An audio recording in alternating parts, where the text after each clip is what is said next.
sallallahu ala Muhammad, sallallahu alaihi wasallam, sallallahu ala Muhammad, sallallahu alaihi wasallam.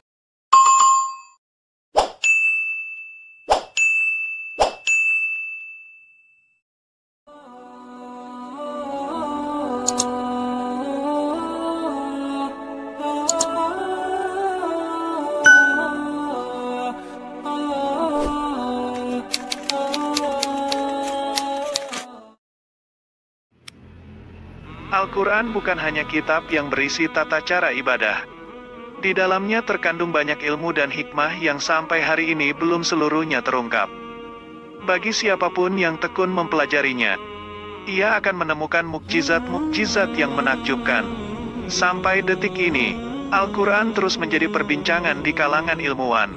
Selalu ada pengetahuan baru yang dapat diambil darinya. Bahkan beberapa dari mereka sampai memeluk Islam. Karena takjub dengan mukjizatnya, seiring perkembangan waktu dan teknologi, kini semakin banyak fakta sains di dalam Al-Quran yang telah terbukti.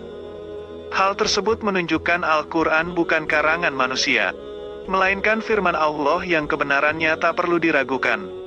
Berikut 7 fenomena sains yang disebutkan di dalam Al-Quran yang telah terbukti kebenarannya. 1. Bertemunya dua lautan. Pertemuan antara dua arus laut ini terjadi di Selat Gibraltar, tepatnya di antara Spanyol dan Maroko. Menurut para ilmuwan, fenomena tersebut terjadi karena air laut dari Samudra Atlantik dan dari Laut Mediterania memiliki karakteristik yang berbeda. Dilihat dari suhu air, kadar garam, dan kerapatannya, mengenai fenomena bertemunya dua lautan ini, Al-Quran telah menjelaskannya 14 abad silam. Allah berfirman, Dia membiarkan dua lautan mengalir yang keduanya kemudian bertemu.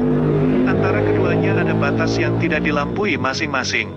Quran Surah Ar-Rahman 19-20.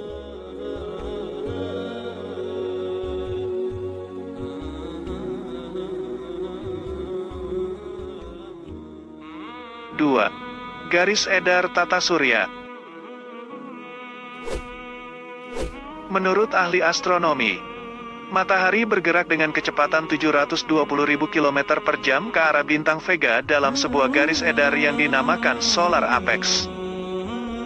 Ini berarti matahari bergerak sejauh 17.280.000 km dalam sehari. Selain matahari, semua planet dan satelit dalam sistem gravitasi matahari juga berjalan dalam jarak ini. Semua bintang yang ada di alam semesta pun sama.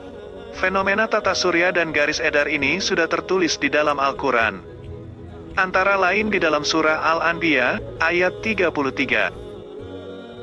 Dan dialah yang telah menciptakan malam dan siang, matahari dan bulan. Masing-masing dari keduanya itu beredar di dalam garis edarnya. 3. Ledakan raksasa atau Big Bang. Big Bang diyakini sebagai peristiwa yang menyebabkan terbentuknya alam semesta. Teori ini didasarkan pada kajian kosmologi mengenai bentuk awal dan perkembangan alam semesta. Berdasarkan teori ini, dikatakan bahwa alam semesta awalnya dalam keadaan sangat panas dan padat, lalu mengembang secara terus-menerus hingga hari ini. Hal tersebut ternyata sudah disampaikan di dalam Al-Quran, tepatnya surah Al-Anbiya ayat 30. Dan apakah orang-orang kafir tidak mengetahui bahwasanya langit dan bumi itu dahulu adalah suatu yang padu? Kemudian kami pisahkan keduanya, dan dari air kami jadikan segala sesuatu yang hidup. Maka mengapakah mereka tidak juga beriman? 4. Api di dasar laut. Fenomena ini ditemukan oleh seorang ahli geologi asal Rusia, Anatol Sebagivik dan Yuri Bagdanov, dan seorang ilmuwan asal Amerika Serikat. Mereka meneliti kerak bumi dan patahannya di dasar laut lepas pantai Miami. Mereka kemudian menemukan lava cair yang mengalir disertai abu vulkanik yang suhunya mencapai 231 derajat Celcius. Al-Quran, lagi-lagi, sudah menyinggung tentang api di dasar lautan ini. Dan laut yang di dalam tanahnya ada api. 5. Sungai di dasar laut. Fenomena sungai di dasar laut ditemukan oleh ilmuwan asal Prancis bernama Jacques-Yves Cousteau.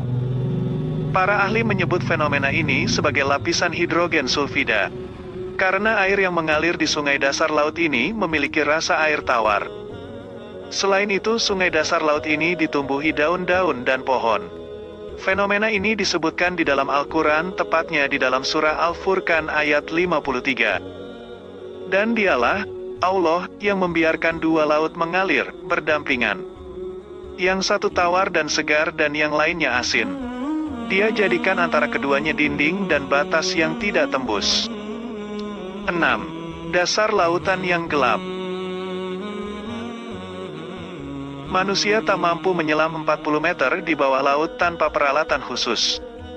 Dalam sebuah buku berjudul Oceans, dijelaskan, pada kedalaman 200 meter hampir tak dijumpai cahaya.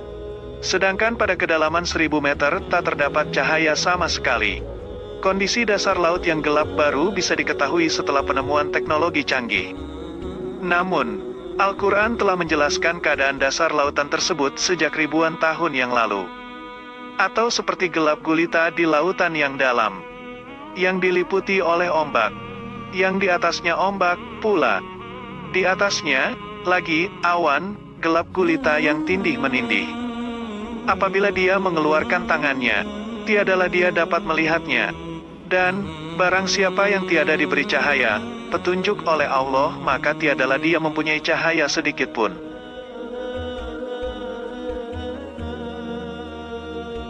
7. Sidik jari manusia.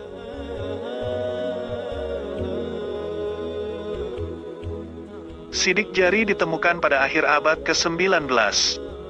Sebelumnya, mayoritas orang menganggap jika sidik jari adalah lengkukan-lengkukan biasa tanpa makna khusus.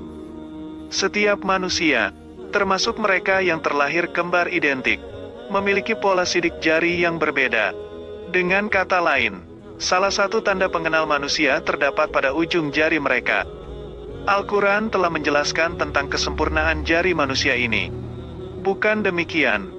Sebenarnya kami kuasa menyusun kembali jari jemarinya dengan sempurna.